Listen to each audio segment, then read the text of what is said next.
આપણે મિત્રો અત્યારે પૂર્વ કારોબારી સમિતિના ચેરમેન, તાલુકા પંચાયતના અને કોંગ્રેસના વરિષ્ઠ આગેવાન એવા અશ્વિનભાઈ ધામિલિયાની વાડીએ પહોંચી ગયા છે.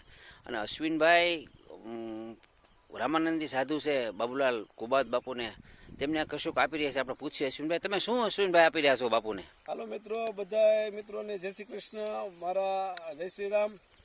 કે ભાઈ ખેડૂત હોય એને રામાનંદી સાધુ હોય કે બ્રાહ્મણ હોય એને દેવું પડતું હોય છે કે ભાઈ રામાનંદી સાધુ હોય અથવા બ્રાહ્મણ હોય એનો હક હોય ખેડૂત પાસે માગવાનો.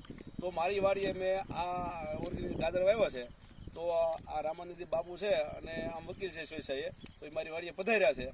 તો હું એને ગાજર મારે આપું છું, કારણ કે એનો હક છે લેવાનો અને અમારે દેવાની અમારી ફરજ છે.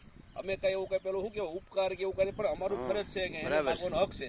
આ વર્ષોથી આપ જગા ચાલ્યો આવશે. ભાઈ ખેડૂત હોય એ સાધુ બ્રાહ્મણોને દાન કરે, હું આ બાપુને ગાજર આપું છું. બધા મિત્રોને જય માતાજી.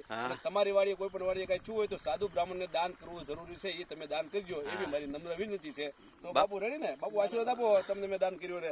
તો બાપુ પણ આશીર્વાદ લઉં બાપુ સારા છે અને એના આશીર્વાદ ફળરૂપી થાય અને અમારા જમીનમાં સારું ઉપજ આવે.